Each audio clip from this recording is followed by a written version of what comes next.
Good evening and greetings to one and all present here. Welcome to the 7th session of the lecture series presented to you by the Department of Economics, the School of Humanities of St. Joseph's College in collaboration with the Economics Forum and Economica. Today's lecture will be presented by Ms. Kumkum Jagadish on the topic, The Secret to Success, Learning How to Cope Effectively with Anxiety and Stress. Now, I request Professor Anne Francis to address the gathering and to introduce our guest lecturer of the day. All right. Hello, everyone. My name is Anne Francis. I'm happy to introduce today's guest speaker, Ms. Kumkum Jagadish. She has been working in the industry in the field of psychology for the past 4 years, conducting workshops and rendering counseling services. She is also involved with Deepika Padukone's Live, Love, Love Foundation, through which she conducted sessions in school for teachers and for students on depression. Prior to being a psychologist, she's worked over 11 years in the media industry as well. Currently, she's working as a consultant psychologist with My Safe Place, Institute for Exceptional Children, and Prafulta Center for Psychological Service, where she is responsible for facilitating and making modules for various corporate and school workshops on on self-awareness, parenting, depression, anger, and stress management. We are pleased to have you here today to discuss on the topic Secret to Success, how to cope effectively with stress and anxiety. Please join me in welcoming Ms. Kumkum Jagadish. Welcome, ma'am. Thank you. Thank you so much, ma'am. That was a lovely introduction. Thank you. Thank you, Anne, ma'am. Before we begin with the lecture, I would like to request all the participants to kindly turn off their cameras and mute their mics to prevent any interruptions during the lecture. If you have any queries during the lecture, please note that there will be a Q&A session at the end of the talk where you can post your questions in the chat box. Thank you. Welcome, Kumkum ma'am. We look forward to your wise words. You may go ahead with the talk. Thank you so much. And thank you all for being here. Welcome to this session. Before I start, I know you were asked to turn off your cameras, but I would request you to just turn it on for a minute or just a second so that I can just see all of you and say hi to you. I would like to just see who I'm speaking to, because that way I would feel more connected with all of you. So whoever can just turn on the cameras just for a few seconds, please turn it on.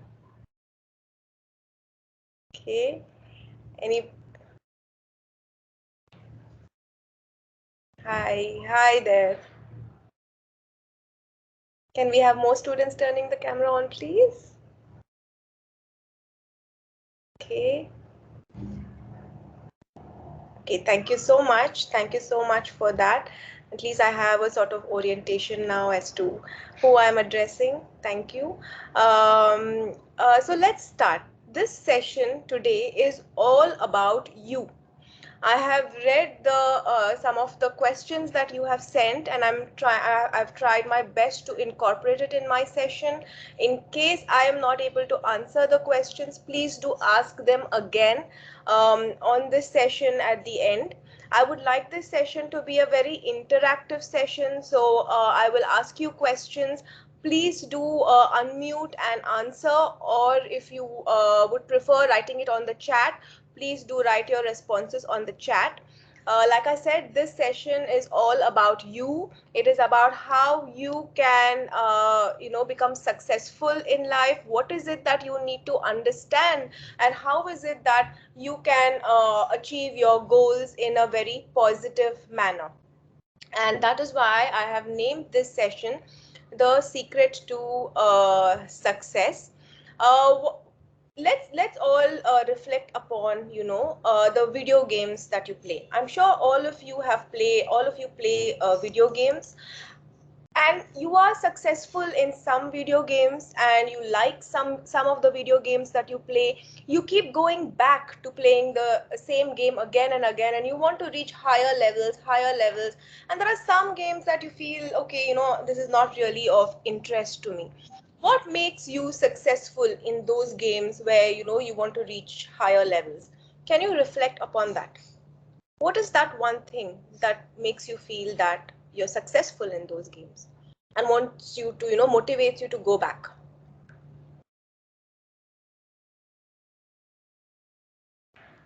Is it the skill of the game? Is it that, you know, you are, every time you play the game, every time you practice the game, you feel that you know something more about the game and you know how to address the various the various challenges that the game throws you? Yeah, sometimes, you know, it is the awareness of the game. It is the awareness of, okay, if I go in this particular direction, you know, I may get a big challenge that I will have to sort of overcome. Or, you know, if I do this particular thing, then I will have to you know, be very careful and maybe slow down a bit. I can't really rush into it at this particular level. So, you know, what is very important here is the awareness as to how do I play the game? What skills do I require at this particular level for this game? And then that helps you to succeed further. That helps you to go further in the game.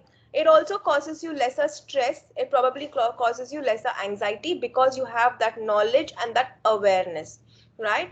Let's look at some of the important people, right, in the world today. Like, for example, Jeff Bezos. He's in the news a lot. Or even, you know, for cricket lovers, you know, let's look at Sachin Tendulkar.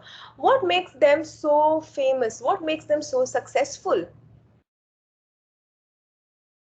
You can write your answers in the chat.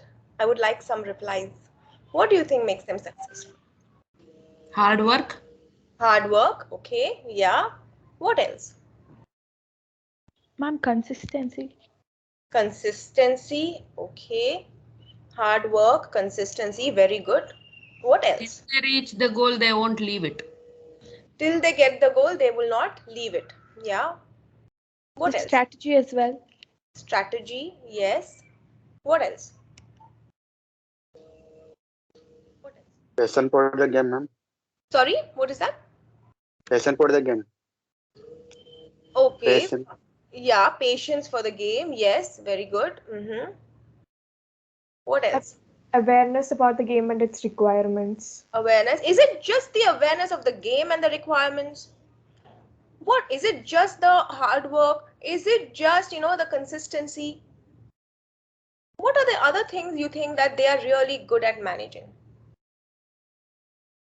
Ma'am, their confidence and calmness. Their confidence, their calmness. Yes, very good. Do you think if somebody, let's look at Sachin Tendulkar. Do you think that if he's somebody who got very stressed out and anxious, and he got scared during a particular match, that, you know, will I win or not? Will I be able to, you know, hit a six or not? Do you think he would have been able to do it? Do you think he would have succeeded? They were able to cope with stress too. Yes, coping with their stress, coping with their anxiety. Not just that, he was the captain of the team. He had to listen to so many people around him. He had to also, you know, make the strategy for his team. So what was it, that something that he needed? He needed to build his relationship with others, right? He needed clarity in his mind as to what will I tell somebody? How will I go about this? Right? He needed that calmness. He needed to overcome his anxiety, his stress. He needed to understand how to cope with it effectively in order to build better relationships around him, in order to get clarity in his mind as to what is the, you know, next step I need to take. How many of you feel that, you know, when there is anxiety, when there is stress, you're not able to decide anything properly? There is confusion. How many of you feel that when there is anxiety and stress, you just want to give up what you're doing and just, you know, lock yourself in the room, or, you know, escape from it by watching Netflix or doing something else? right? So it is very important for us to understand what is making us. Yes, yes, I can see some hands up. You can answer. Or should I call out the numbers on the? His hand was up. Would you like to answer, or was that by mistake? Feel free Ma'am, to. we were just agreeing with you when you told we do something else, or Okay. we Okay. choose another alternative path when we are anxious. Okay. Okay. Got that. Yeah. It is very important for us to understand what is making us who we are. How is our stress and anxiety affecting us? And how do we cope with this effectively today? Okay. And through this session, we will be discussing this. And when I'm saying, to understand the importance of emotional intelligence, this exactly, the EQ, the emotional intelligence, is what has made, the people who are successful really successful. Just having the knowledge, just doing the hard work, just having the skill, the aptitude is not enough. You also need to have the attitude. You also need to understand how is it that, I will bounce back. Yeah, somebody you had messaged in the in your report, in the Google form. The question is, it is all okay, we know we have to be successful, we know these are some of the things we need to do to be successful, but how can we be resilient? How can we bounce back when we are in a low phase? And that is something, we will be looking at today, and I'll be giving you some tips to do that. So let's look at again, what is this emotional intelligence? Emotional intelligence is very, very important, as important as IQ. Okay, EQ is also important. Emotional intelligence is something where you are understanding, who am I? You are becoming aware of yourself. Why am I doing this? You're becoming aware of your emotions and feelings. Somebody had written on the report, how can we talk about our emotions and feelings right now? Or some a lot of you have left your hometowns and come to Bangalore to live in hostels so that you can attend offline classes. How are you feeling about it? How is that making you act? How is that making you behave? Okay, is the way you're behaving, is that leading you towards success, or is that pulling you away from success? Okay, all this is very important. Understanding your feelings, understanding how your feelings are making you behave, understanding your thoughts, understanding other people's feelings as well. Okay, and these things will give you more clarity in what is it that you want to do, what should my next step be. Okay, so emotional intelligence will help you towards getting your career goals. Okay, achieving your career goals. It will help you managing how difficult situations. It will also help you in your relationships, how to better your relationships. So this awareness is very, very important. Awareness of self, awareness of management. How are my social skills? Okay, am I being empathetic? Not just empathy towards others, empathy towards yourself as well. Okay, and what is it that is motivating me? Let's look at this. Let's look at person A. Okay, person A has failed in an exam, let's say economics. Okay, and person A's reaction to this failure is that, oh my god, I'm so bad at economics. However much I study, I am not able to do this. Okay, I hate my economics professor, I hate my classmates, I hate this person who is able to chill out and then at the end of the year still get good marks. How do you think this person will this person be successful in life? One negative thought will lead to another negative thought, another negative thought, and this person will only it will only lead to depression. It may lead to not achieving your goals. Now let's look at person B. In the same situation, they have failed economics, but their thought process is different. Yes, I'm feeling very bad that I failed in economics. I know I could have passed, I could have worked harder. Now let me see how I can improve myself. I failed in economics, but in all the other subjects I have passed. I've got good marks. I've done much better. So that means I'm not a failure. I do have it in me to work hard. I do have it in me to study. I am intelligent, right? But I have to pay more attention to this particular subject. maybe I will ask a friend to help me out. Maybe I will start studying this subject, way in advance. Maybe I will ask a teacher to help me out or a professor to help me out. So do you see the difference between person A and person B? Who do you think has better emotional intelligence? Who do you think will become more successful? B. Yes, person B. Why do you think person B will be successful? Seeing everything in a positive way. Yes, not just seeing everything in a positive way. They are making a plan for themselves. They are making a goal for themselves. They have understood themselves better. They are just not looking at the failure. They're looking at, okay, there are other subjects where I passed, so I can do it. If I can do it in the other subjects, I can do it in economics. Let me look at who I can take for support, right? Let me look at how I can put a timetable. So emotional intelligence is again becoming aware of yourself, becoming aware of the situation, becoming aware of the people around you. Okay, so that is, so when you and when you become aware of these things, then it is easier for you to be more successful in life. Okay, now if I tell you, okay, if I ask you, what is this? What is this?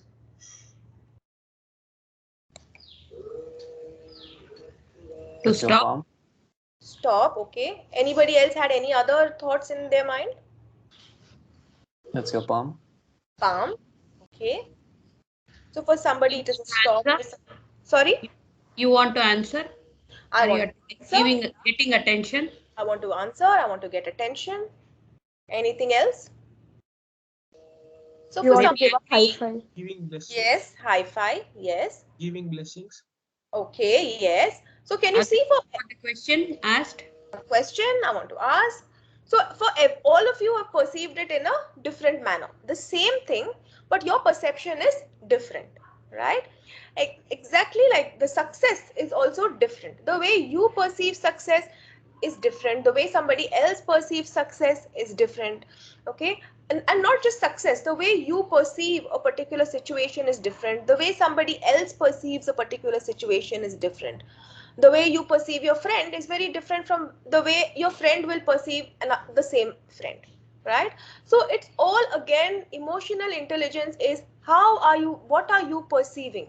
Are you able to perceive things in different manners, or are you only looking at one thing? Are you clarifying your perception? So you cannot look at person A and say, oh my god, she's so successful, why am I not successful? But for you success may be very different. It may not be the same. Okay, so understanding what is success for me.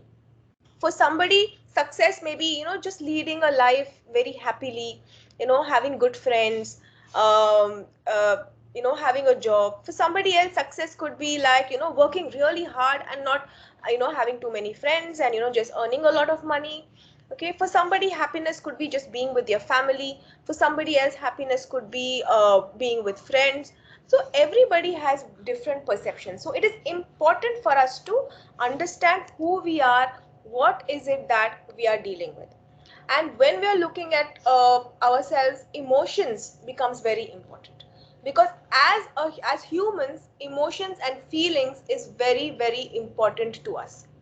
Okay, and when you become aware of your emotions, when you start understanding how to manage your emotions, then your levels of success will also be much higher. I'll tell you why. Okay, but before I tell you why, let's do some reflection. Name some of the feelings that you have had in the last few months. What is the situation in which you're experiencing them, and how do you normally express it? Think about it.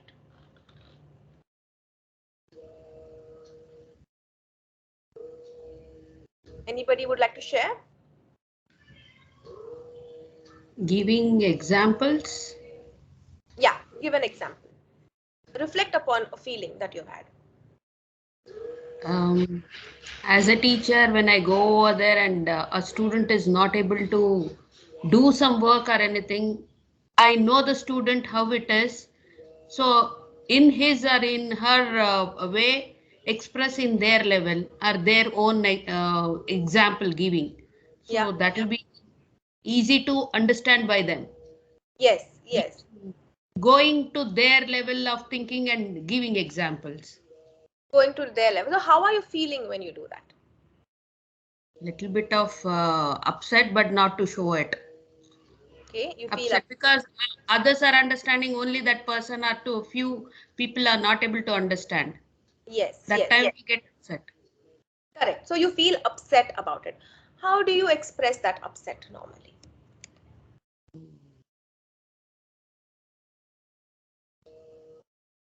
Getting angry.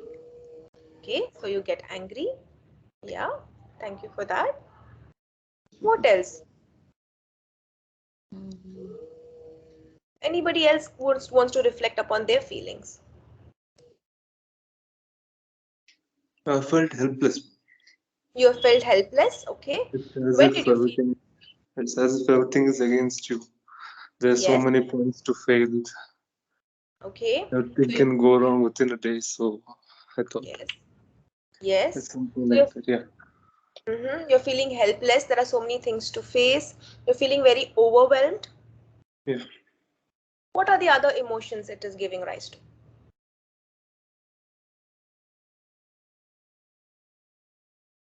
So you're feeling so ma'am said she's feeling very upset. You said you're feeling very overwhelmed, you're feeling helpless, right? What are these? Upset, overwhelmed, helpless. Okay, they're all difficult emotions. Because we do not know how to manage them. They bog us down. They make us feel very, very low, or they make us feel angry, right? Like ma'am said, or they make us feel very irritated. Okay, it is very difficult to manage them. There are feelings can be positive, feelings can be something which is very difficult. Positive feelings are happy, you're very you there's hope, there's empathy, there's pride, joy, all these things. We know how to manage them. We don't have a problem with them at all. But it is the difficult feelings that we have problem with. Let's look at these two things. First, when I asked you this question to reflect upon your emotions, I don't know how many of you were actually able to reflect upon your emotions. Only 2 of you answered. You found it very difficult to reflect upon them. Why? Because we are not reflecting upon our emotions. We look at our emotions and feelings as something that is maybe we should not even be there. You said that I felt upset, you felt angry, and you look at it as something that, oh my god, why am I feeling upset, why am I feeling angry, right? We try to shy away from our emotions. How many of you were able to think about your emotions? It took you some time. It took you, if you did think about it, it was difficult. It was not easy. You never spoke about your happiness. You never spoke about the positive emotions, right? Because as human beings, feelings are very, very important to us. Feelings are something that is part of us. Just like how is it that you're feeling, how you feel hungry? What do you do when you feel hungry? You all know that I'm going to feel hungry in the next 1 hour, where you're already thinking in your mind, where shall I go? Which canteen shall I go to? Which restaurant shall I go to? Or if you're at home, what shall I cook? Or what will mama make? Or what Swiggy order shall I give? You know in your mind. Yeah, correct. You're going for a picnic, you know exactly, you will have the list of food you're going to take for your picnic, because you know how you're going to handle this feeling of hunger, because you have been trained right from your childhood. Mama has put food in your mouth. No, you have to eat, because if you don't eat, hunger will make you feel irritated. Hunger will make you feel sleepy. Hunger will make you feel angry. So your parents have trained you how to take care of. But we have not been trained how to take care of our other feelings. They are also normal. Feeling angry, feeling upset, feeling helpless, all these other emotions, feeling jealous, are all normal. As human beings, we need to have these emotions. Okay, there's nothing to be ashamed of them. There's nothing to be, afraid of them. It's just that we don't know how to maintain them. We don't know how to manage them. Just like how you learned how to manage your Hunger. So it is very important for us to understand, what is our feelings? When do we have these feelings? And today we'll try to understand two feelings, which is stress and which is anxiety. Okay. So what is stress and what is anxiety? According to you, what is stress? What is anxiety? Is it different? Is it the same? Because when you understand your feelings, when you understand these things, then you are able to address it better. It is just like, when I know that there is a plumbing problem in the house, I will call the plumber. I will not call the carpenter. I will not call a electrician because I know what the problem is, right? So understanding your issue, understanding the emotion allows you to tackle it in a better manner. Okay. So what is anxiety and what is stress? Can you tell me? Is it the same? Is it different? Stress to me is a feeling of pressure in my mind. Okay. Feeling of pressure in your mind. And anxiety? Anxiety is something a little akin to nervousness, but in a negative way. Okay. Nervousness in a negative way. What do you mean by that? When you have that sort of feeling of excitement, but then it's for something, it's about much more about something that you fear or worry about. Understood. Fear or a worry. Okay. Fine. Anybody else? Ma'am, anxiety occurs due to weak immune system of the body. Okay. Mm-hmm. Okay. Stress is something like everyday activities or challenges causes stress, ma'am. It's a natural response. Yes. Natural. Anxiety is where we cannot face certain situations. Okay. It So, causes extreme stress. okay. You can't face certain situations. Okay. And stress is the normal response to everyday situations. Okay. Thank you for that. Mm-hmm. Everybody is correct. Huh? Oh, you're all correct. Ma'am, I have a doubt. Yes, ma'am. Yeah. If a person knows in the stress time, knows the answer, and he or she wants to tell it immediately before others, that is also anxiety, no? Yes, that can also be anxiety. Yes, yes, because there is fear that if I don't tell the answer, somebody else will tell it, and Yes. I will not. Yes, that can be anxiety. Yes. So all your sharing was bang on, perfect. So what is stress? Stress is short term. Okay, it is something that is there. The everyday pressure. I have an exam. I have an exam. You complete. You finish your exam, and then your stress is gone. Okay. Anxiety is long term. It is something that something that is something which may happen. I don't know whether it will happen or not. Okay, it makes you feel very there's a lot of fear that is generated when there is anxiety.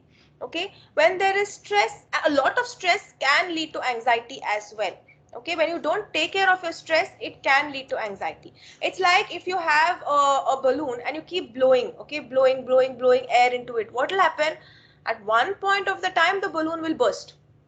Similarly, you keep your stress one on top of the other one. So today I have an exam, I'm studying for my exam, there is a stress for it. Then there are some assignments I have to do, I have stress on it.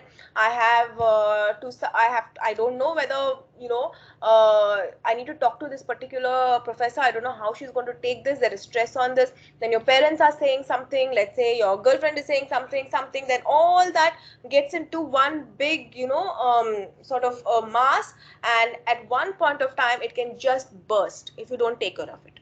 Same with anxiety also. But the difference is, this is something that you can manage. Okay, if you start letting, let's look at our stress as a balloon filled with air. If you start allowing a little air to go out every time, then the balloon will not burst, right? And how do you, and that is the way you will manage or cope with it. Okay, that is very important. So so let's look at some examples. What has given you stress? What has given you anxiety? First, think about that before I go to the next thing. What has given you stress? What has given you anxiety? And we'll talk about it. So think about all those situations right now which is giving you stress and anxiety. Social interactions causes me stress. Okay, social interaction. It causes you stress or it causes you anxiety? I am anxious during it. Anxiety, because it's fear, no? What are people going to think about me? What will I say? Will I be able to say the right things or not? What else? Is the COVID situation causing you stress? Is the current situation of, you know, offline classes, suddenly, you know, leaving your home, coming to a new place, causing you stress and anxiety? Are there, you know, a lot of exams that are causing you stress and anxiety? Submitting assignments, maybe, you know, doing online studies may be causing stress and anxiety because there's no internet problems, or, you know, you have internet problems and you're not able to understand properly, or you miss out on something. Okay, so there are various things, and too much of stress can lead to anxiety. Okay, or you can just start having anxiety just because there is some fear in you. Okay, so it is very important for you to start understanding. Now start reflecting. Is this stress? Is this anxiety? Is this something that will go away after the situation is over, or is this something that will last for a long time? That is also very important. So they are feelings. Okay, they are our body's way of dealing with change in the environment. Okay, now this stress and this anxiety both are good for us in many ways. Only when it becomes too much, that it is coming in the way of your day-to-day life, then it starts becoming bad for us. What do I mean by that? How can stress and anxiety be good for us? What am I saying?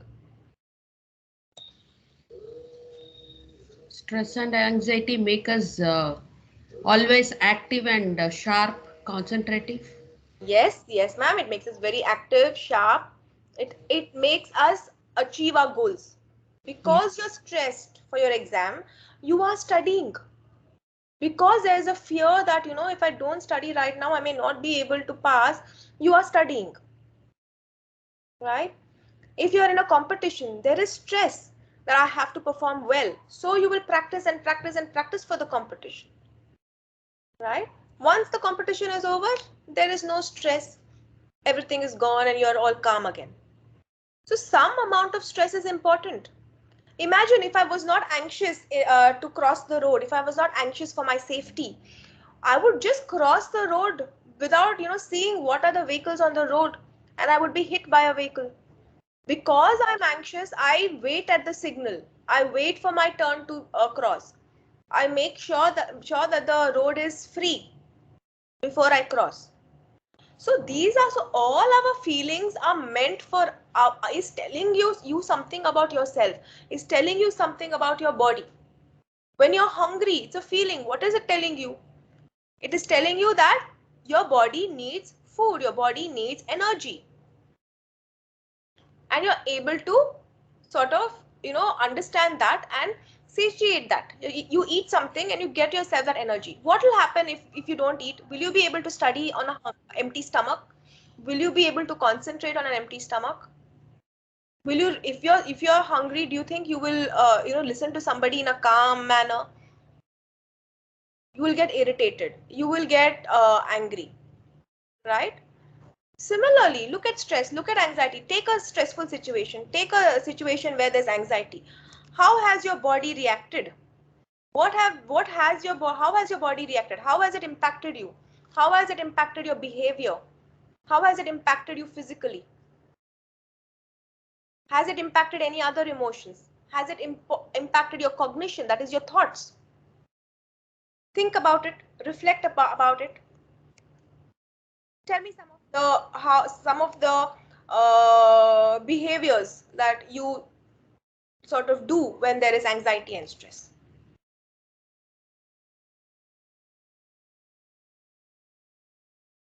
If there's anxiety, sometimes you ruminate on it to find the solution. You ruminate on it, so that is a positive way. You are looking at, okay, there is anxiety, I have to, you know, get rid of this, so let me look at a solution. So you one behavior is look for a solution. Okay, very good. What else? What are the other behaviors? Do nothing about it. Do nothing about it. Yes, that can be another behavior. Listen to peaceful music. Listen to peaceful music. Okay, again, that is a very good coping strategy to get over that anxiety. Okay, what else? What are the other behaviors? Maybe Shouting 20 at others, ma'am. other hobbies Yeah. or so to get No, distracted. no. Those are the coping strategies. What is your behavior first? That is Shouting what at others, ma'am. you start shouting at others. Yes. Very Everything good. becomes Venting out elaborate in anger that. on a punching bag. Yeah. Okay. Punching bag, you become angry. What else? Go to sleep. Go to sleep. Yes. We go to sleep. What else? Heart beats rapidly, ma'am, and feels sweaty. Heart beats rapidly. Yes. Yes. It does not cause any sleep, ma'am. Sometimes for a night or 2 nights you won't get sleep. You will not get sleep. Correct. Yeah.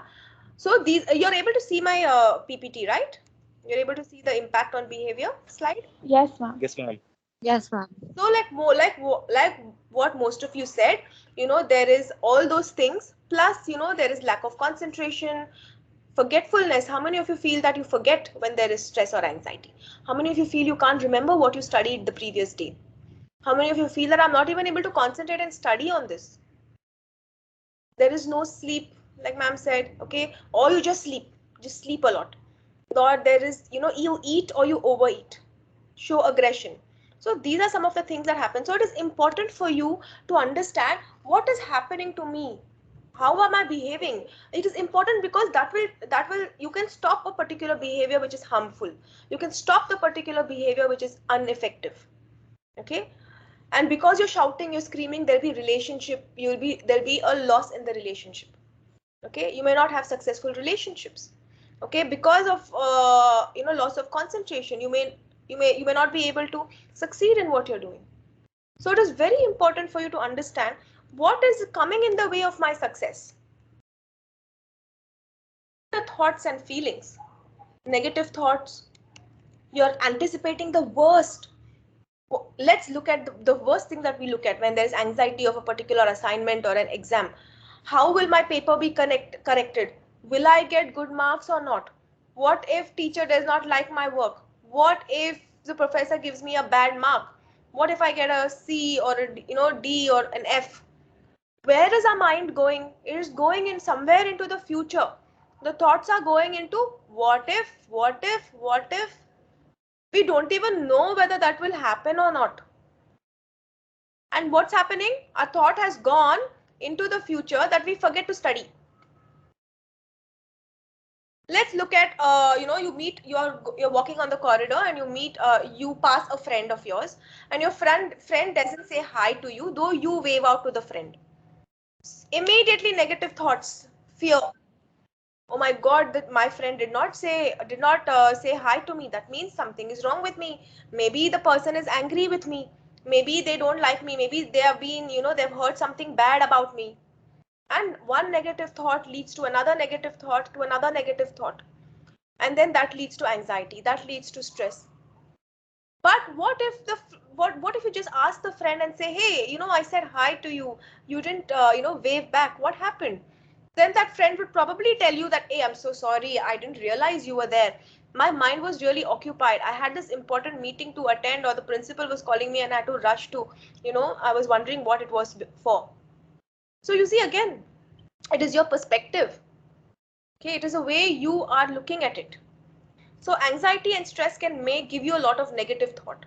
It can cause you to self-harm. If there is anybody over there thinking of, cutting yourself, harming yourself, thoughts of suicide, all this is, it is very important that you address this.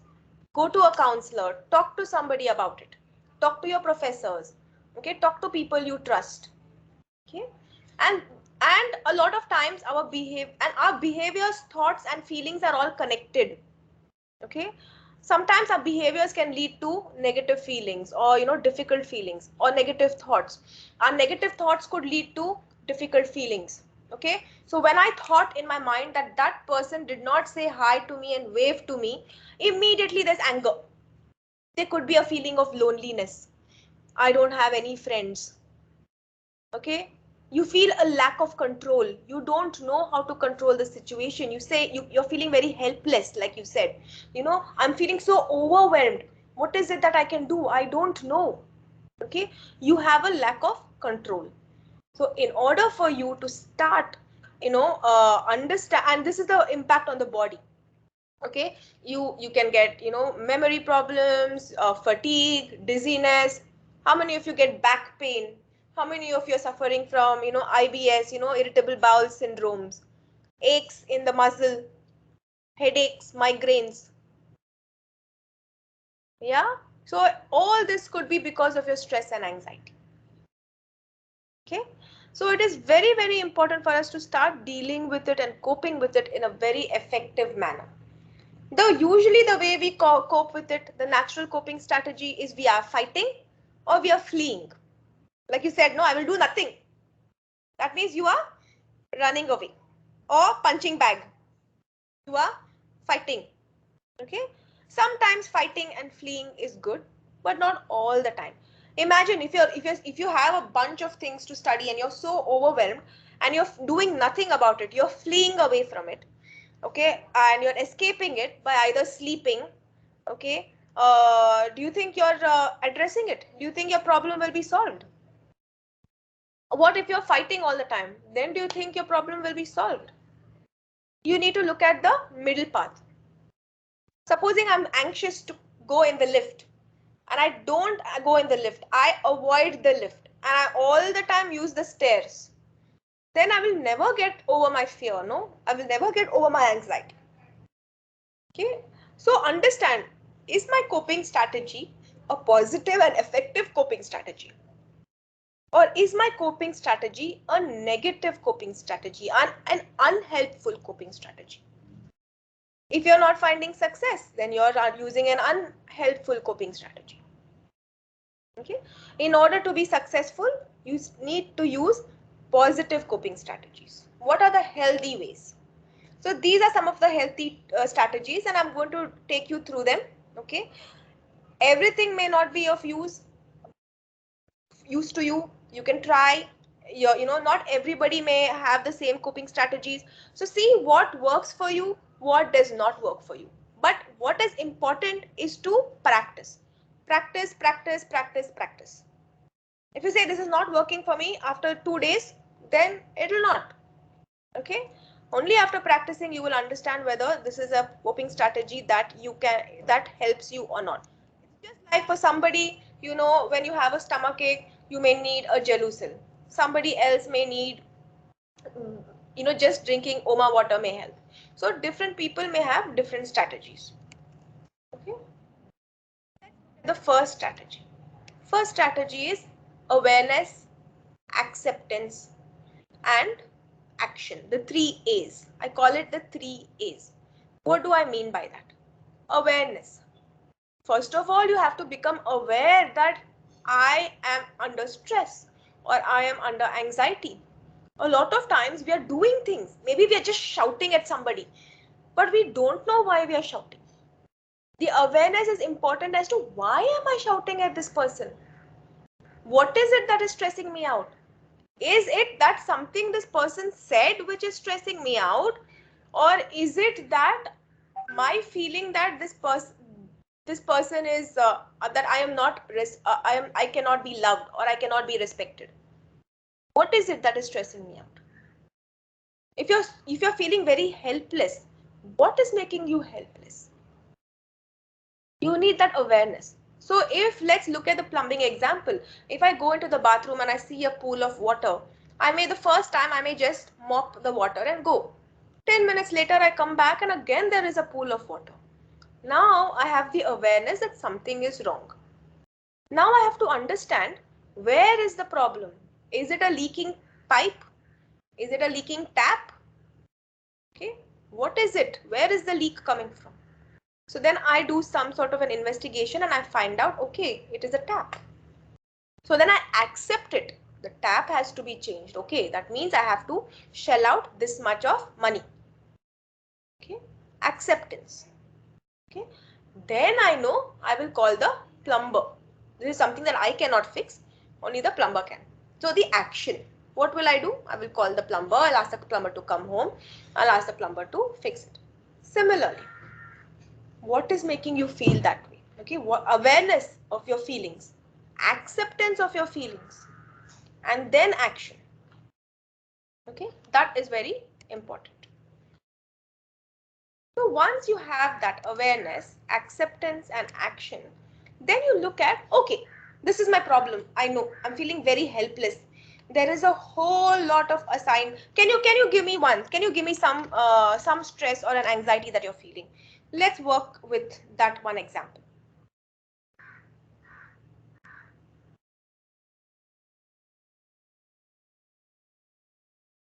Share any example. Something that my dad said that's stressing me out. Sorry. Can you say that again? There was a cross talk. I couldn't hear. Something that my father said that is stressing me out. Okay.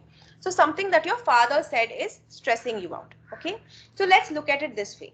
Okay, it is stressing me out. So first of all, let's accept that there is stress. I did not like what my father said. Okay. And stress is a feeling that is telling me something. It is telling me that you don't like it. Okay. Okay. So respect that stress. Okay. Respect it. That's something that you don't like. Maybe some boundary of yours is being crossed, or you're being asked to cross a boundary. Okay. So first become aware of that. Then look at, okay, what did my father say? Can I control my father's words? No, I can't control my father's words. Can I control my father's feelings? No, I cannot control my father's feelings. Okay. What is not in your, what is it outside my control? Other people's feelings, other people's, actions, other people's wants, other people's desires, what other people are telling you. You cannot do anything about it. What is it that you can do? What is in your control is how are you going to go about it?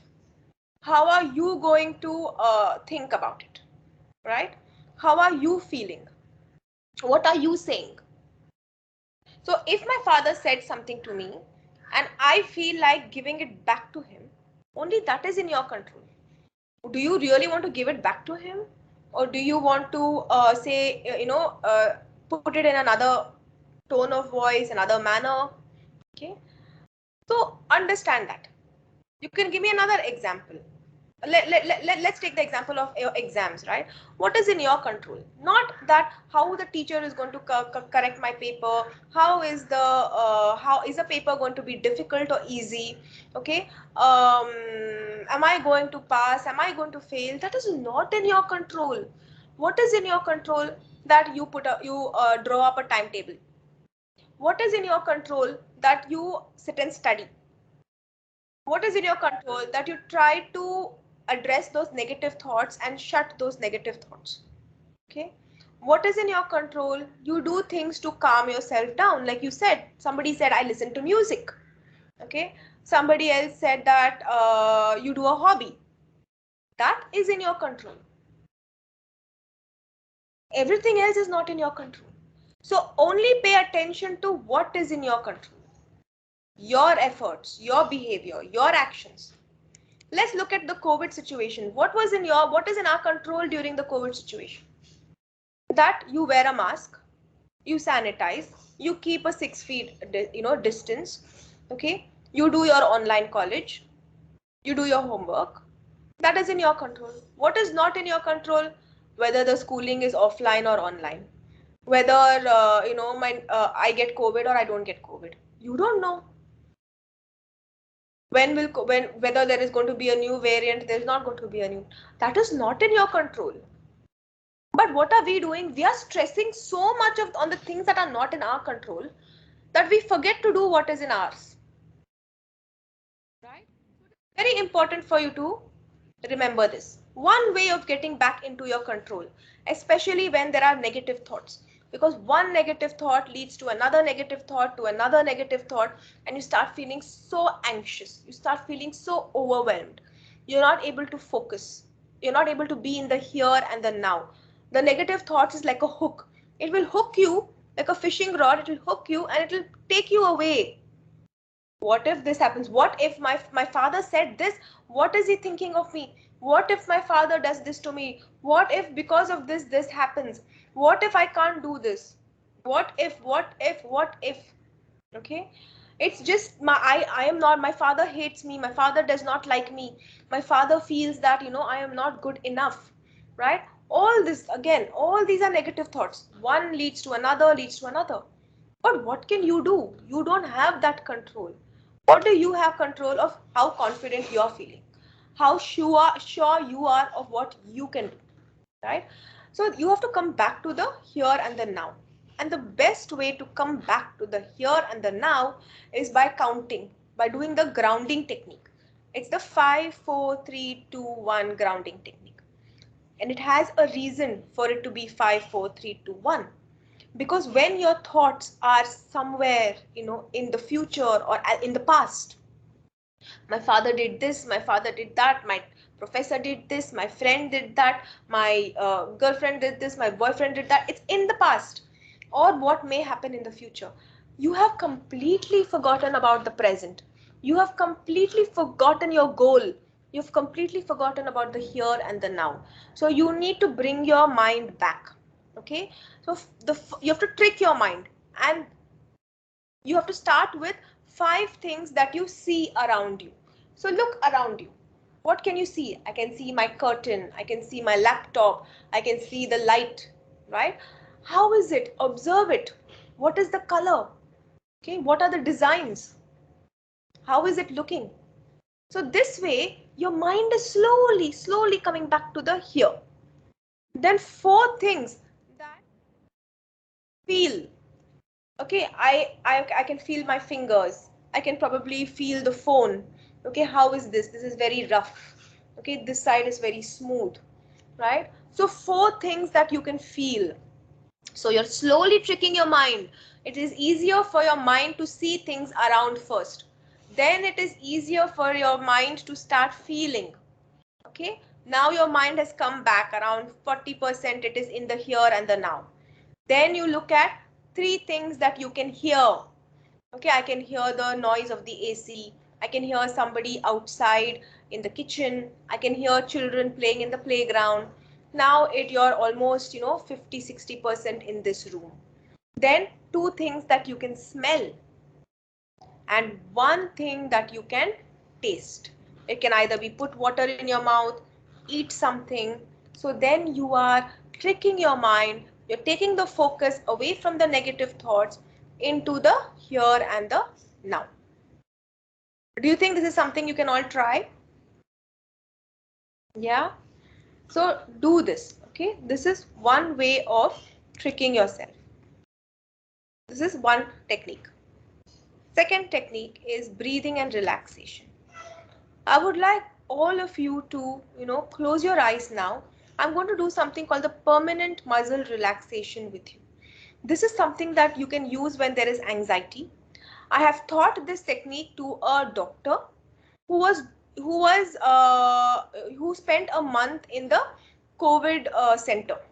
Okay, and he told me that he taught this to a patient who had COVID and was going through a lot of anxiety, and the doctor and that patient could not sleep in the night, and his BP started rising because of anxiety. Okay, and he told him to do this technique, and he said 3 or 4 times of doing the technique in the night, his BP reduced and he slept through the night. So I have got validation by a doctor that this has really worked on a patient, okay, who had COVID, and the doctor himself uses this technique. So I would like to teach this to all of you, and I would like you to all close your eyes. I will do it a little fast, but you can do it slowly. Okay, it's called progressive muscle relaxation. If you Google it, you will find a lot of videos on YouTube also, which you can use to help you. Okay, so all of you close your eyes. Okay, close your eyes. Think about, just close your eyes and breathe in and breathe out. Breathe in, breathe out. As you breathe in, concentrate on your breath. Breathe out and concentrate on your breath. Let the negative thoughts or any thought come in your mind, go out of your mind. Don't entertain it. Don't focus on it. Just breathe in and breathe out. Now do a body scan. Keep your eyes closed, but go from your head. Observe your head. Observe your face, your neck, your body, your legs, your toe. Do a body scan from head to toe. Now observe your toes. Observe your feet. Keep breathing. Now squeeze your feet. Squeeze them. Keep them tight. Keep them there. Feel the pain in that muscle. Feel the strain. Feel that anxiety on your feet. And now relax. Now your calf muscles. Squeeze your calf muscles. Feel that pain. Feel that strain. Feel it. Stay with that feeling. And relax.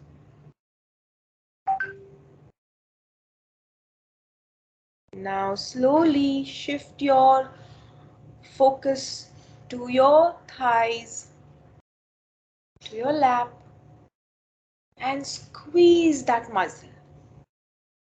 Squeeze it, hold it, keep it, feel the strain, and relax.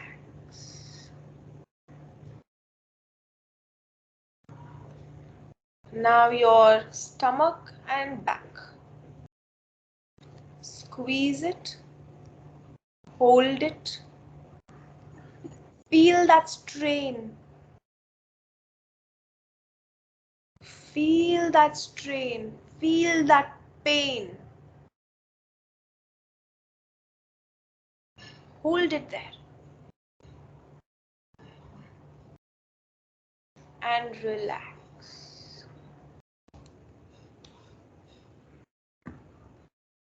Now move towards your upper body, your shoulder. Squeeze your shoulders, scrunch it, including your neck. Okay, hold it. Feel that pain. Feel it. Feel how the body is straining.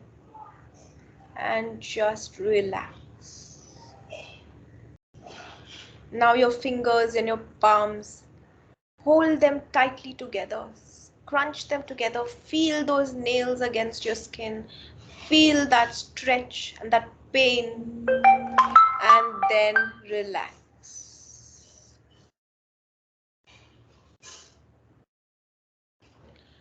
Now your head, your face, scrunch your face, scrunch it up nicely. Feel your forehead, feel the wrinkles on your forehead. Squeeze it, hold it, stay with it, and relax. Now relax your entire body. Your whole body is relaxed. You're feeling calm, you're feeling good. Do a body scan, top to toe. Feel relaxed. Breathe in, breathe out. Follow your breath. When you're ready, rub your hands together and open your eyes.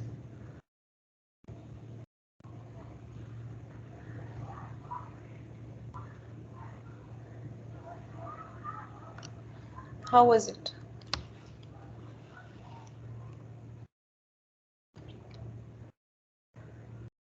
Did you Very do? refreshing.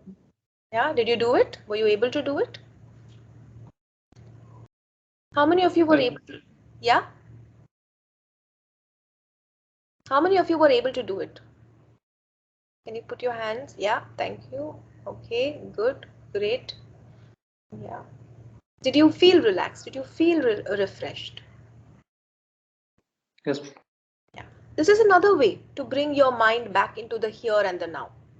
This is another way to focus on the reality, on the present. Okay.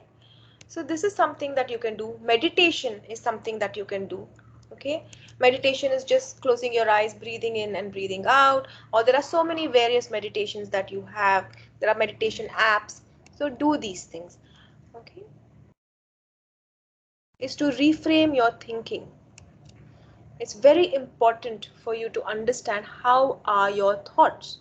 Are you all the time thinking in the negative manner? Are you all the time, looking at what did not happen and not looking at what happened? Is it a closed mind or is it an open mind? Are you saying I am too scared? Or are you saying I'm scared but I will try? Are you saying this is too much? Or are you saying one piece at a time? I can't handle this. Or I don't have to do this alone. I can ask for help. When I'm saying do one piece at a time, break down your tasks into smaller tasks. Set goals, smaller goals. They're called SMART goals. Be specific in what you're doing. Especially if you have to, let's say, study. Say that, hey, I'm going to study this chapter, in this chapter, this particular part. So you know exactly what you're studying. Okay, you're very specific. Why do you need to be specific? So that you can measure it.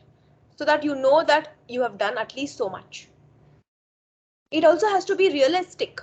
It also has to be achievable. A, achievable. R, realistic. T, time bound. If you set a goal which is so high, how will you achieve it? If, for example, I want to say that, okay, I'm going to study 3 chapters in 1 hour. You can't achieve it. I want to study, even if you say 1 chapter in an hour, but you can't achieve it, then you're going to feel so low in self-confidence. You're going to feel bad about yourself. Or if you say, I'm just going to study, economics today, but you don't know what, you've not specified what you're going to study. It's very general. Then again, what happens? You will not feel like you've achieved anything because you have not specified a target. Okay. So always in life have goals, have targets. The targets have to be achievable. The targets have to be relevant. I need to do it. It is relevant that I do this. It is important I do this. It has to be realistic. Not doing something just because somebody else is doing it. Is it relevant for you? And then it has to have some time period. It has to have time bound. For example, if for me, if my friend says that, hey, you know what, I'm going to attend this particular conference, and then also I'm going to study today, and this is how I'm going to spend my time. And you also say, okay, this person is attending this conference and then she's going to study. I have to also do that. But that may not be relevant for you. Maybe you have something else to do. Maybe you need to, maybe you don't need to attend the conference. Maybe you need to, submit an assignment. Yeah, maybe you need to attend the conference and submit an assignment instead of studying. Right? So what is realistic and what is relevant to you?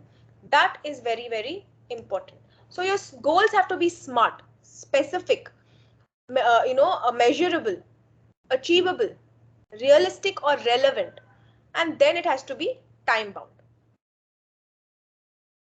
Changing your thoughts will change your behavior as well, will also change your feelings. So let's look at this. What if I cannot do a good job on my assignment? How are you feeling? Feeling scared, feeling nervous, you're feeling angry, frustrated, low in confidence. But instead you say, and what will you do? You will avoid your lectures. You will avoid your classmates. You might shout. You might get angry at others. But instead, if you say, I'm useless. Okay. Sorry. Yeah. And again, the thoughts are, I am useless. My friends don't help me. I don't have the skills. So one thought is, what if I can't do the job? Okay, that leads to a lot of difficult feelings. That leads to your action of avoiding your classmates. It leads to an action of getting angry. It leads to another thought of, I'm useless, my friends don't help me, I don't have the skill.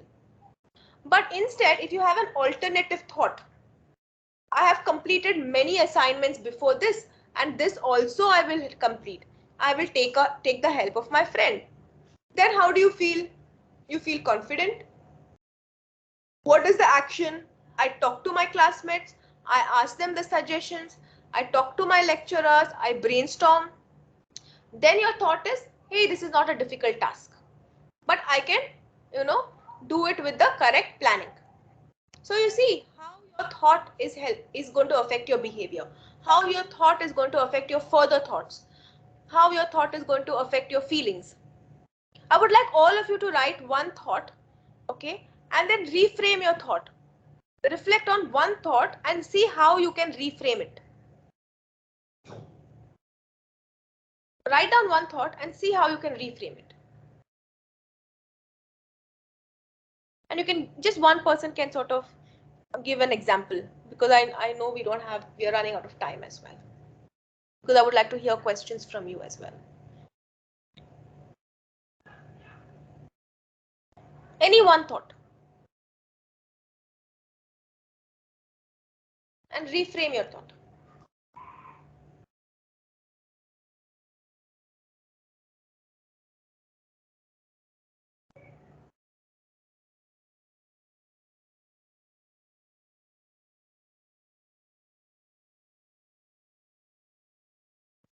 It's not easy.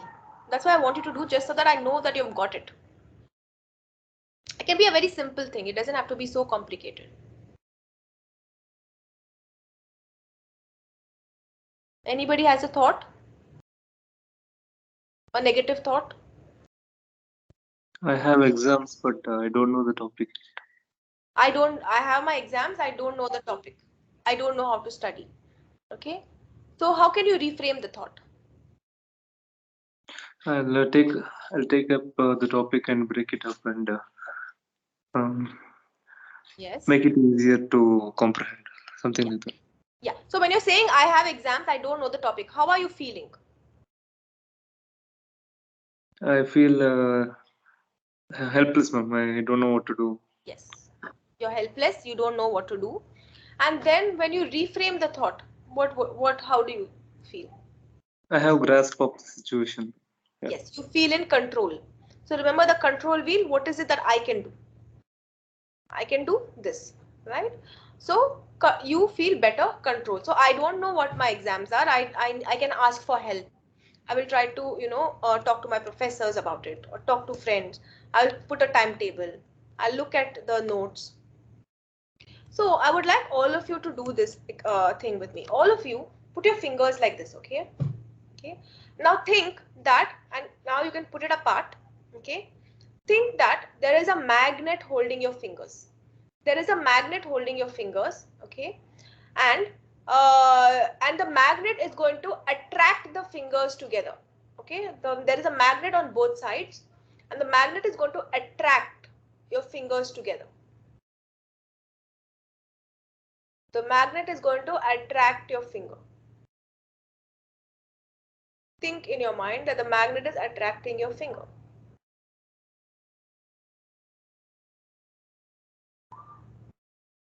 Did you all do it?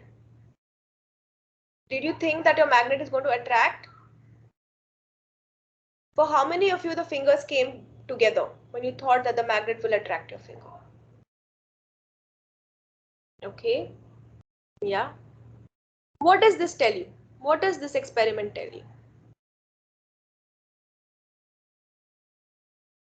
What is this experiment telling you? Ma'am, we become what we do, or whatever we think of, we tend to make it true. Yeah, what you think, that happens. Because your thoughts will shape you. What you think happens. Okay, so it is very important for us to think positively all the time. Think I am healing instead of I am broken. Think it is okay to have these feelings and my feelings are valid, instead of saying I hate feelings like this. I deserve love and respect as I am, instead of no one will ever love me. I'm thankful for what my body can do for me. I'm strong and capable, instead of I hate how my body looks. So the way you think positive, you get confidence. You do things that you look at your achievements. It'll give you a whole lot of confidence. Think about your achievements. All of you think, list down your achievements. Whenever you're feeling low, when you're feeling that you are useless, when you're feeling nobody cares for me, when you're feeling I can't do this, start thinking of all your achievements. Everything. It can be the smallest achievement. It can be that I was able to make a cup of tea for myself, or I was able to send this email out. I was able to patch up a friendship. It can be anything. Or I have come so far in my life. Think about the smallest achievements and you will see how confident you feel about yourself. Put some of your achievements on the chat. Just put some of your achievements on the chat right now and just see how you feel.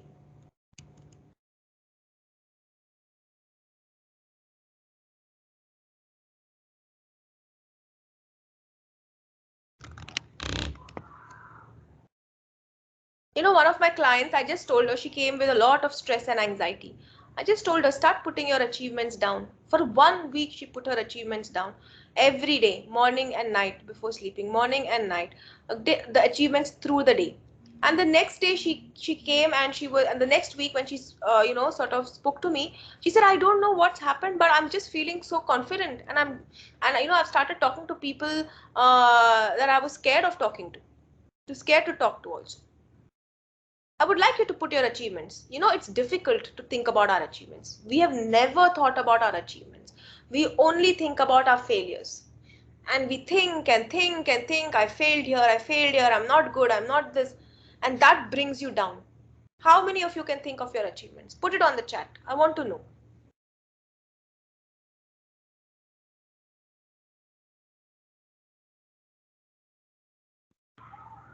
Is the chat on? Is it working? Yes, one person has put down he aced his first math test. Wow.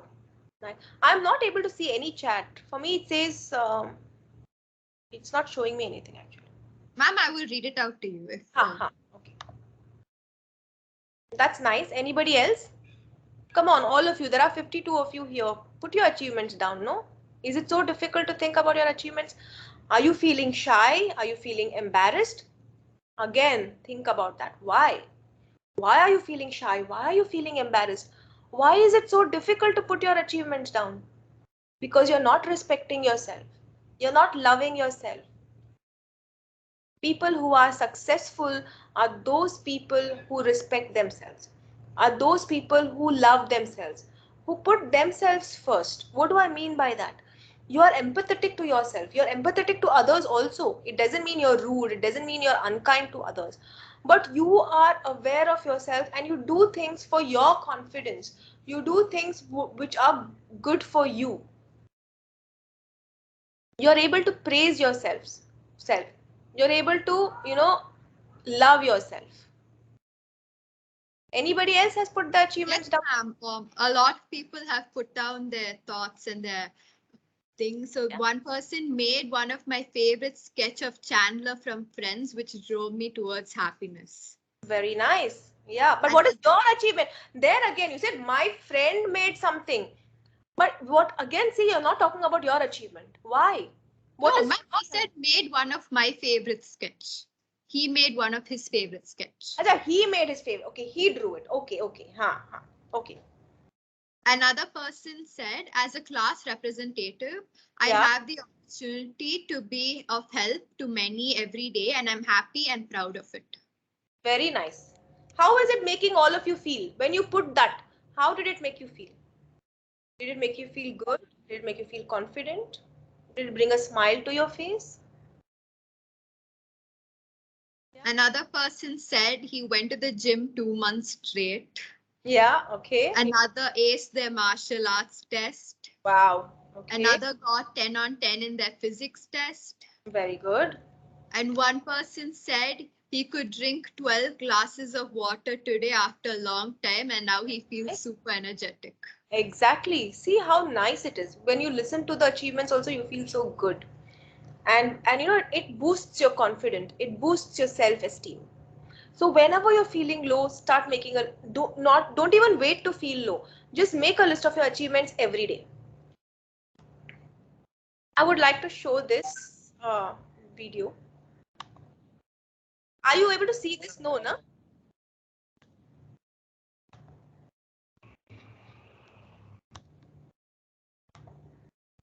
Okay, just a minute. I would like to show you a video. And after this video, I think we're almost come to an end. Okay, then we can have our questions.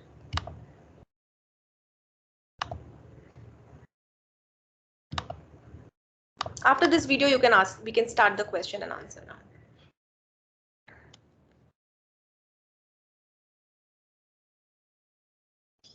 Just give me a minute.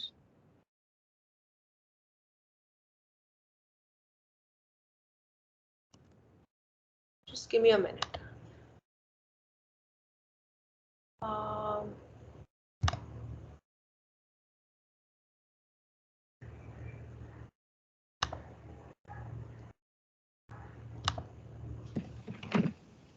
Okay, can you all see this video? Brain cannot comprehend the negative. It is incapable. Yes, it's true.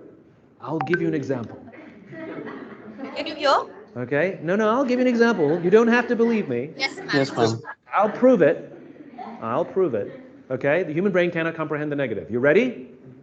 Don't think of an elephant. Oh. Yeah, I know. You can't tell the human brain not to do something, right? And so what happens is we very often reinforce things when we put things in the negative, right? I can't get apart. I can't get apart.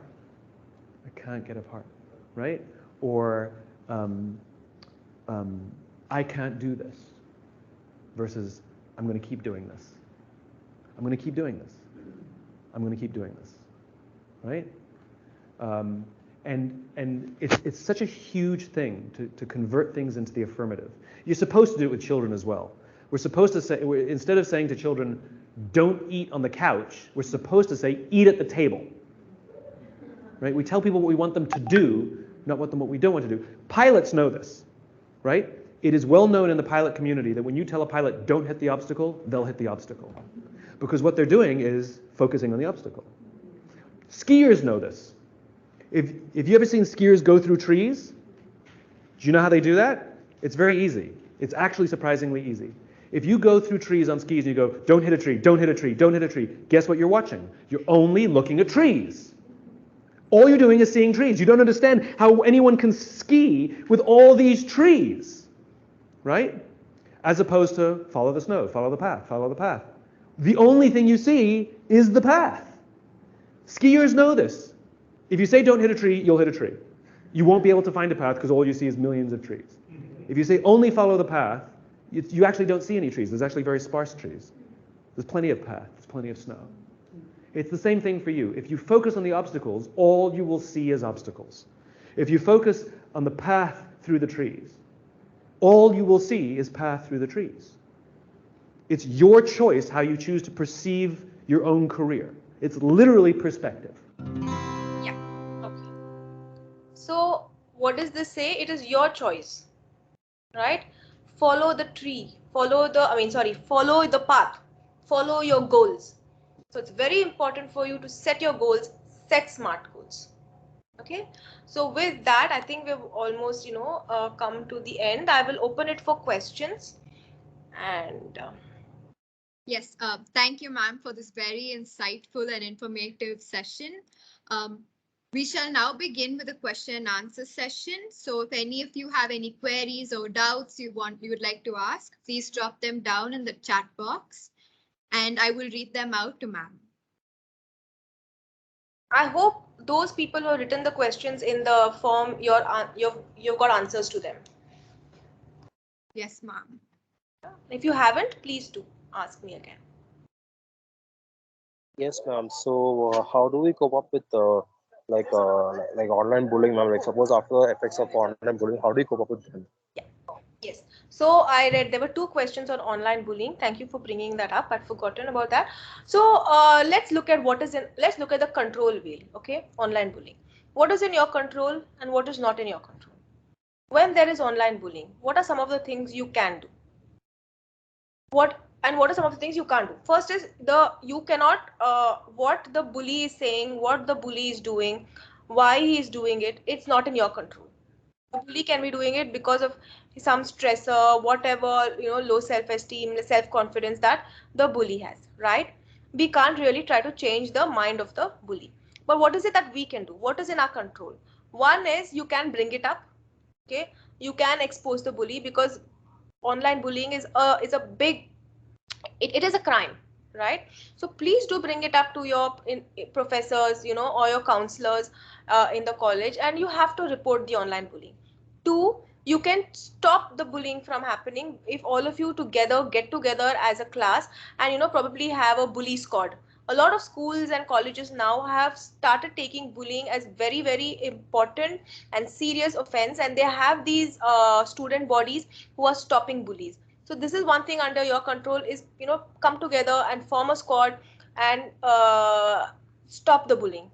3, you can spread messages in your school. You can spread messages, on why bullying is bad, right? 4, do visit a counselor. If it's impacting you a lot, do visit your counselor. Do talk about it, and do see the various coping strategies that can sort of help you with the online bullying. And how much is it hurting you? Okay, look at that also. One is understand that when people are bullying you, they're doing it to hurt you. So do you want to give the control to them, or do you want to take over the control of your emotions? Are you going to allow their bullying to hurt you, or are you going to say, hey, I don't care, do what you want, right? So think about it that way as well. But do seek help and do talk about it. Do report the bully. Is that clear? Is that okay? Are you satisfied with my answer? Ma'am, just one last question, ma'am. Like suppose if the bully ma'am has got contact with you, then what? If the bully uses ma'am, if the bully uses someone from the higher authority, then what do you do? If the bully uses someone to hire what? I couldn't hear that properly. If the bully uses someone from the higher authority, then what? Higher authorities, yes. Then yes, it is very difficult. It is very, very difficult. So, do you know a professor whom you trust? Can you talk to a professor whom you trust? Then do talk to a professor who you can trust. Or, or another thing you can do is just understand that how is the bully affecting you? Which areas of your life it's affecting you? And then chalk out a plan as to how will you address it. What parts of the bullying you would like to let go, and what parts of the bullying you don't want to let go, and then what is it that I need to do? How will I address it? Who will I talk to? It is important, right? Will you talk to your parents? Is there a professor you love who can support you? Okay, is it something that you can't really deal with, and then you really need a counselor to help you with those emotions? Okay, so try to understand, become aware, okay, and see what are the actions. You need to chalk out a plan, but you should not keep it to yourself. Don't keep it to yourself, and don't sort of let it affect you. Do find somebody to talk about. Thank you, ma'am, for that. We have our next question. We become overly anxious when we take a lot of pressure and try to control everything, but we don't start working without it. So how do we get to know what's the optimum? Can you say that again? You get anxious and you try to control everything. And they try to control everything, but when we don't start working without it. Without what? Without the stress and the pressure. How to start working without it. So what's the optimum? So you're saying, how can I work without stress and pressure, right? See, first of all, you need stress, you need pressure in order for you to succeed in what you're doing. If there is no stress and pressure, you're not going to accomplish it. There's not going to be any motivation. Okay. What is important is to make sure that you're dealing with that stress and pressure effectively, right? So how will you deal with the stress and pressure? By having a clear path, by setting goals, okay, by understanding who are the other people who can help you. You know, we don't ask for help. There is something in our brains that tell us that you have to manage everything by yourself. Asking for help shows weakness, but it is not weakness. Asking for help is a strategy. It is something that will help you cope with the stress. You need to ask for help, and there will definitely be people who will help you. Talk to somebody, talk to your friends. Always when there's stress and anxiety, it helps when you're talking about it. So, you know, talk to somebody you trust. Okay. And understand, and then do this, and in order to overcome the stress, you know, do this, do yoga, do meditation, you know, do the breathing exercises, listen to music, you know, doing your hobbies. All that is also important. So understanding again what is in your control, what are the things you can do, and what are the things you have to just leave, that you can't bother about, because bothering about it is not going to help you in any way. And remember, some stress and anxiety is important for you, but also too much is too bad. So in order to not get too much, you have to do all these different things. Yes, ma'am. A follow-up question to that. How do you decide what is in our control and what isn't?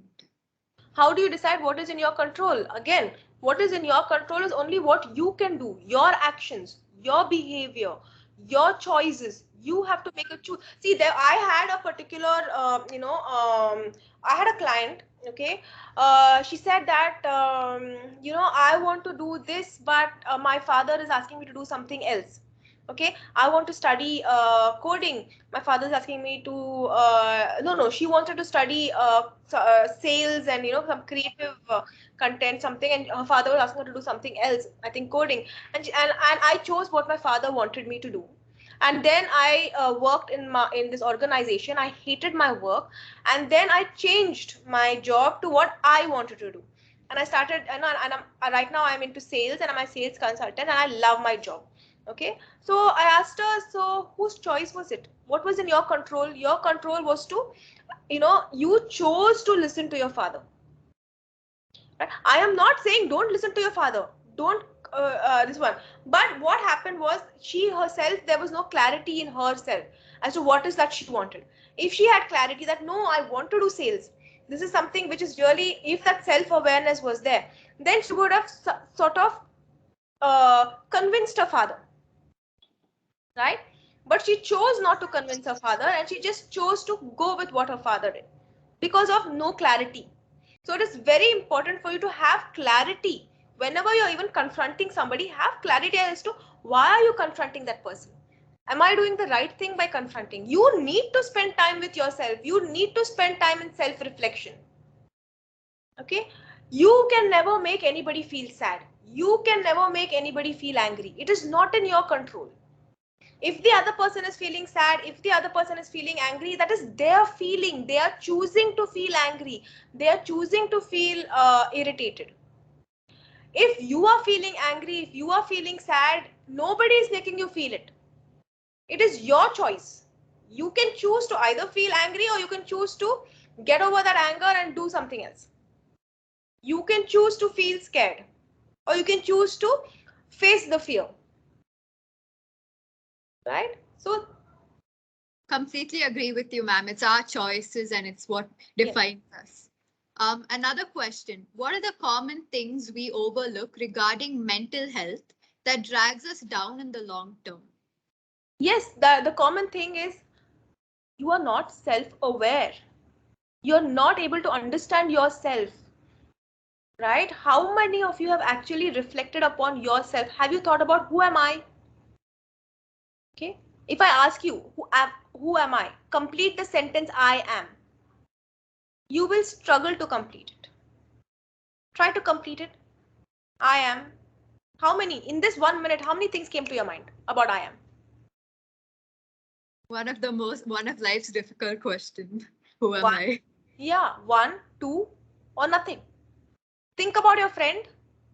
Who's your friend? How many adjectives have come to your mind about your friend? More than the adjectives that came to you about yourself. Yes. So that means what? You're not thinking about yourself. In order to be successful in life, your self-awareness is very important. So do this exercise. Go back home today. Write down my strengths, my areas of development, my values. I am. Complete the sentence I am. Even when you complete the sentence I am, there'll be a lot of negative things you'll write about yourself. More than positive things. So concentrate on your positives. Yeah. That is the main cause of mental illness. You're not aware of yourself. Absolutely, ma'am. We have another question. It's pretty long. I've started to feel grateful for everything in my life. Right now, there's nothing that bugs me. But my parents and some of my friends are bothered about this state of mind. They say I have started to lack the ability to rationalize the good and the bad and the sensible. They say I have become too good for today's society. I'm not able to help how they think, nor I'm able to help myself, which would keep them happy. How to go further about it? So let's look at this again. You want to keep others happy. Is that in your hand? Is that in your control? How somebody else feels is not in your control. You can do things. In your heart, you can do things that are good. You can do things towards empathizing with others. You can do things so that others may feel happy about it, where you're not harming others, you're not hurting others. But what you're doing, but the actions that you do, is your actions. You have no control about whether the other person is happy or not happy. You do it because you think it is the right thing to do. You do it because you are feeling happy doing it. I am doing it because I am expected to do this, and this is my duty to do this, and this is what I need to do. These are my values, and I'm doing this because I am somebody who likes to make others happy. I am somebody who does not like to harm anybody. So do it for yourself. Ma'am, can I add? Yeah, yes, ma'am. Why give our remote control to others? Yes, ma'am, exactly. Why give? Why seek validations from others? Are you validating yourself first? Are you saying, hey, I am good enough? If you think you're good enough, others will think you're good enough. If you are always putting yourself down, others will put yourself down. You follow your values. You follow your strengths. Yeah, I don't like to harm anybody. I'm not going to harm anybody. Now, whether that makes the other person feel happy or not, I don't know. But I did what was good by me. I want to cook food for my kids, so I'm cooking. Now, whether they feel happy about it or not, I don't know. But I've done my duty. I've cooked. I've done my hard work. That is important. So, is it justified to ignore their what do I say, advice or things like that? It is not justified to. I'm not telling you ignore their orders. Please don't get me wrong. I'm not telling you ignore their orders. I am saying that there are some things that you have to follow. There are some things that your parents know better than you. You're still young, right? You're still young adults. I don't know how old are all of you, because your brain is only completely developed by the age of 21, 22. Have you crossed that age? I don't know. If you have not crossed that age, there are a lot of things that you will not be and that is one of, because your brain is not completely developed, it's still developing. This part of your brain is still not developed. The frontal lobe, the frontal cortex, and this is the part which is very, very crucial in your decisions. Because it is not completely developed, you may take risks. Okay, you may not have impulse control. You may just do things without thinking twice. Right? So it is very important for you to be careful, to take the advice of your parents, to take the advice of your professors. Okay? Don't do things just because you feel it's the right thing to do. Don't have control over your impulses. Okay? Give a thought to what you're doing, why you're doing. Give a thought to your moods. Take help, discuss. Talk to them, talk to the adults, talk to the professors. All that is important. Excuse me, ma'am. Yes, ma'am. Why parents or the teachers tell something or is We are fearful that something will be harm to them, not telling them it is wrong. Exactly. We are very fearful that something may go wrong with our kids. It may be teacher, it may be parent, it may be mother or father, uncle, grandmother, but it is the fear that something may happen wrong and you might not get hurt. For that only we tell, okay, stop, think. That's all. Thank you. Absolutely, ma'am. Absolutely. So I am not, please don't get me wrong. I am not telling do what you want. Don't think about others. No. When it is, you have to think, you have to, follow what your parents are saying. But at the same time, you need to have conversations with your parents. If you are not liking something, don't fight with them. Don't argue with them. Just give them your side of the issue. Right? And after you give them your side also, if they're not being convinced, then empathize with them. Put yourself in their shoes. Empathy is very important in emotional quotient, building your emotional quotient. What is empathy? Empathy is not sympathy. Sympathy is you're looking down on somebody and feeling bad about it. Empathy is when you are looking at the other person, understanding the other person, understanding the other person's emotions, telling the person that I understand why you are saying these things, but these are also my point of view. And then coming with a compromise, which is okay for you and for the other person. Empathy is very, very important. Be it your friends, be it your parents, be it your professors. Okay? True, ma'am. Somebody in the chat has taken screenshots of their class conversations and how he feels inferior when he says something and how the others rag him for it. So do you have anything to say how to overcome all this? Yeah. First of all, I know it must be feeling very, you must be feeling very lonely when you feel inferior, and you must be feeling very sad about it, that, everybody is making fun of you, right? And it is not very nice. So I would also request the classmates, not to do this. It's again, you're not having empathy towards the person that you are ragging, right?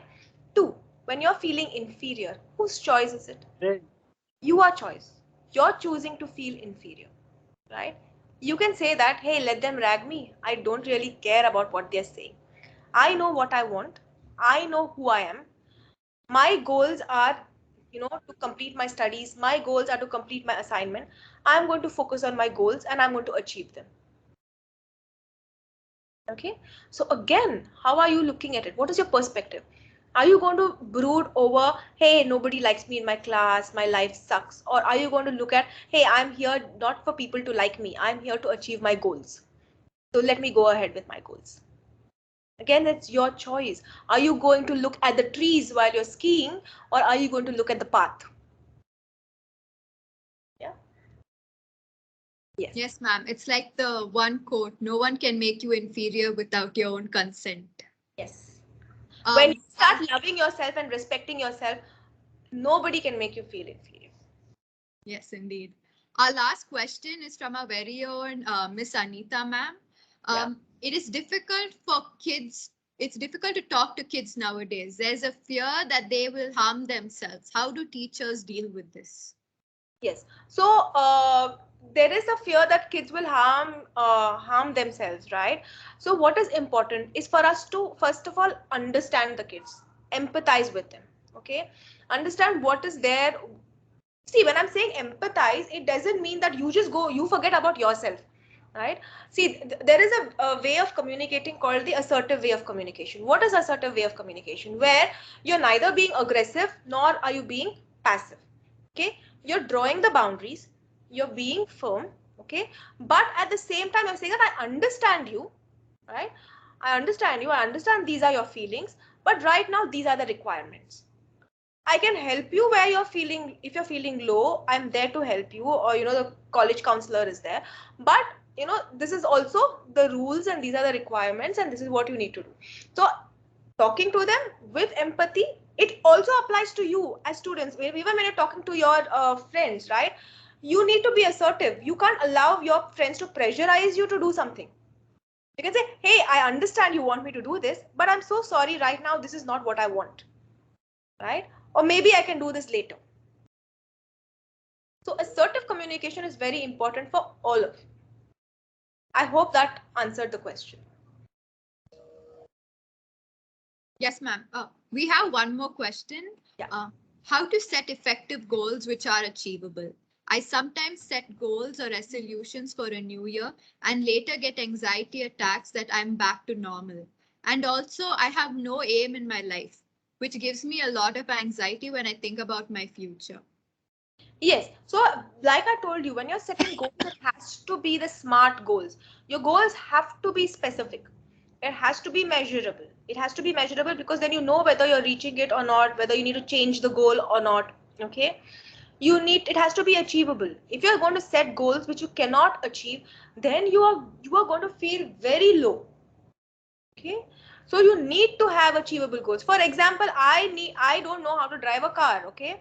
And I'm very scared. I used to have a license, I used to drive, but now I'm very scared. I don't. And my children sort of compare me with the other parents and say, oh, why don't you learn to drive a car? Why don't you take us to our classes in the car? And I'm scared, but that is not allowing me to that. But because of that, I'm not feeling low. I'm not feeling less confidence of myself. Why? Because for me right now, in my goal, I know it is not relevant for me to drive the car. It's not relevant. It's why is it not relevant? Because I can take the taxi. I can do a carpool with somebody else. Okay. Or we can, wherever we are going, we can organize for other modes of transport.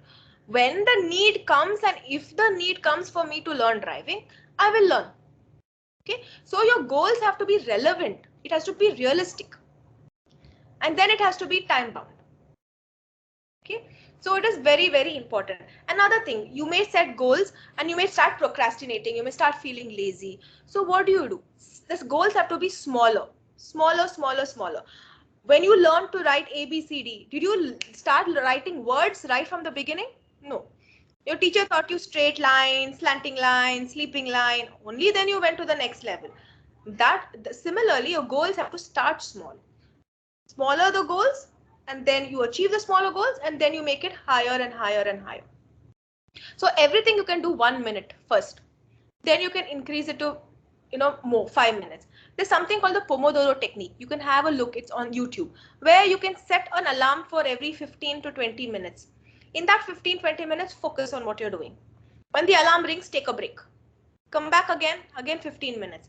And then slowly, when you start learning to concentrate and focus for those 15 minutes, then you can start increasing your time. Completely true, ma'am. We should take life step by step, one moment at a time. With that, we come to an end with our question and answer session. So thank you very much, ma'am, for all your patience and for answering all our questions on how to cope with anxiety and how to deal with it.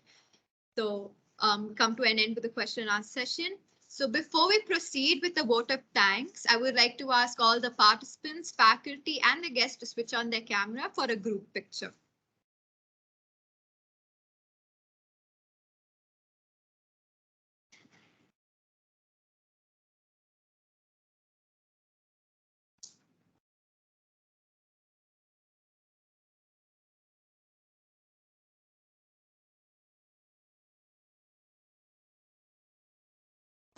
Yeah, it's done. Thank you. Thank you all. You may now turn off your video. I now request Ms. Anita Norona to proceed with the vote of thanks. Thank you, Teresa. A very good evening to one and all present here. If I may quote John F. Kennedy, he said, "We must find time to stop and thank people who make a difference in our lives." And I think that moment has come today. It gives me immense pleasure this evening to propose the vote of thanks. And as they say, all good things come to an end. And we have come to the last lecture of our lecture series and this online lecture series that we have been organizing right from the month of October. So basically, we organized 7 online lectures, and we've had alumni as well as experts, subject experts, who've joined us and have been resource persons for our lectures, and I would really thank them from the bottom of my heart for taking time off their busy schedules and being a part of our lecture series. So first of all, I would like to thank God Almighty for keeping us safe and being our guide during this difficult time, especially with the new variants coming up. We really did not know whether we will be successful in organizing this lecture, but He has always been our guide and support. Thanks also goes out to our principal, Reverend Father Dr. Victor Lobo SJ, our rector, Father Sweber De Silva SJ, our registrar, Dr. Melvin Culasso, who've been our constant support and guide. A special thanks to our resource person this evening, Mrs. Kumkum Jagdish, for her inspiring and practical session. And I hope this lecture has made a positive impact, a positive difference in all our lives. Thank you so much, Kumkum, for taking time off and for addressing our students this evening. I would also like to thank all my colleagues in the Department of Economics, Professor Clement de Souza, who's also the Dean of the School of Humanities, Professor Keshav Murthy, the coordinator of the Economics Forum, Professor Teresa Joy, who's the coordinator of Economica, Dr. Nikhil Jha, the PG coordinator, Dr. Tulika Bhattacharya, Dr. Padmaja Pancharatnam, Professor Anne Francis, and Professor Raisa Joseph for their cooperation and active support in the conduct of these sessions. I really don't think this lecture series would be possible without our backbone, that is our students. A big thank you goes out to all our student coordinators who have made these lecture series a success. I would like to thank Ms. Shraddha, Ms. Nandini, Ms. Ninoshka, Ms. Kritika, Ms. Leah, Ms. Nikita, Ms. Zoe, Ms. Anushri, Ms. Pooja, Ms. Amanda, Ms. Teresa, Mr. Teerth, and Mr. Kaverappa for being there and supporting these with your hard work behind the scenes and also as MCs. Thank you to all others who I have probably missed out as well. We were overwhelmed by the response we received for all our lectures, and I'm very grateful to all the faculty participants as well as the student participants from all over the country who joined us and made our event successful. At this point, I would also like to thank all our resource persons who were so cordial and came and shared their knowledge and experiences with our students. Mrs. Sucharita, Mr. Roger, Mrs. Nancy, Mrs. Divya, Dr. Alex, Mr. Sailesh, and Mrs. Kumkum. We are ever grateful to you. Thank you once again. We now take a break this semester for the end semester examinations, and all our lectures will be up on the YouTube channel, our official economics department YouTube channel. Please subscribe to our channel and you could get access to all our lectures. And we should be resuming all our activities in the month of March, God willing, and hoping they would be offline. So looking forward to seeing you all in person soon. So thank you, stay safe, and have a good evening. And thank you so much, Kumkum, once again. I'd like to thank all of you for sharing, and thank you. Thank you, Anita, for organizing this. Thank you, ma'am. Before we end with today's event, I'd like to bring to attention to all the participants that a feedback form has been posted in the chat box. We'd request you to take time to fill it out by the end of today, and you will receive your certificate of participation for this lecture. Thank you all once again.